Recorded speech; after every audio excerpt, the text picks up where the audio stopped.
बढ़ता चला जा रहा है भारत के पास, क्योंकि रूस के राजदूत का भी एक तरफ समर्थन मिलना।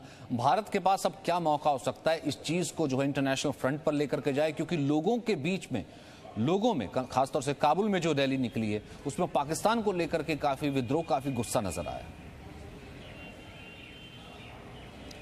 देखिए सचिन, अफगानिस्तान में तो लगातार पाकिस्तान के खिलाफ जनता अब सड़कों पर उतरने लगी है। बीती रात भी कई शहरों में प्रदर्शन हुए और दिन में की आपने तस्वीरें दिखाई कि किस तरह से पाकिस्तान के खिलाफ आम जनता में गुस्सा है और नारेबाजी हो रही है।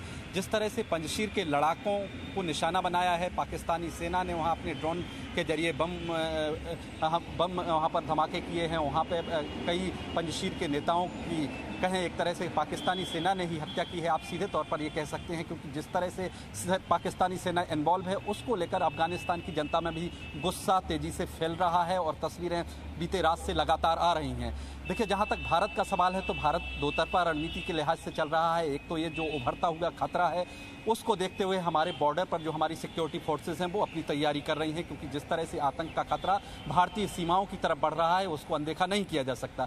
दूसरी महत्वपूर्ण बात कि भारत इंटरनेशनली अपने मित्र देशों के साथ तमाम रणनीति के लिहाज से आगे बढ़ रहा है। देखिए, कल ही कैबिनेट कमेटी ऑन सिक्योरिटी की बैठक हुई और हर दिन लगातार विदेश मंत्री और NSA और तमाम जो एक्सपर्ट्स हैं वो बैठक करते हैं, हालात का जायजा लेते हैं। भारत अभी भी वेट एंड वॉच की रणनीति पर चल रहा है, यानी इस बात का इंतजार है कि अफगानिस्तान में जो सरकार बनती है, तालिबान की सरकार बनती है, वो किस तरह की होती है, किस तरह की उसकी पॉलिसीज होती हैं, क्योंकि दुनिया भर के देश, सिर्फ भारत ही नहीं, आप देखिए कि चाहे यूरोपियन कंट्रीज़ हों या और दूसरे देश हों, अभी वेट एंड वॉच की पॉलिसी ही अपना रहे हैं। सबको इंतजार इस बात का है सचिन कि तालिबान की जो सरकार बनती है उसकी पॉलिसीज़ क्या होती हैं, उसमें भागीदारी किस तरह उससे होती है।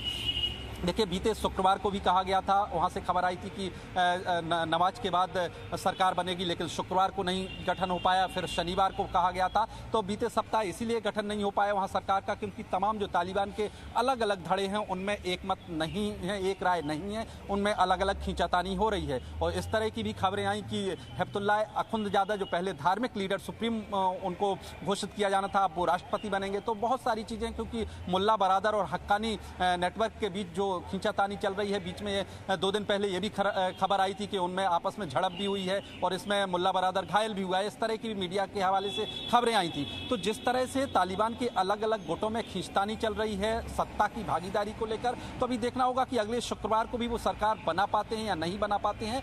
लेकिन सबसे महत्वपूर्ण बात यह है कि देखिए, जिस रास्ते पर अफगानिस्तान जा रहा है, जनता में गुस्सा लगातार बढ़ रहा है और जिस तरह से पंजशीर में हालात बने हुए हैं, यानी ये विरोध अभी रुकने वाला नहीं है।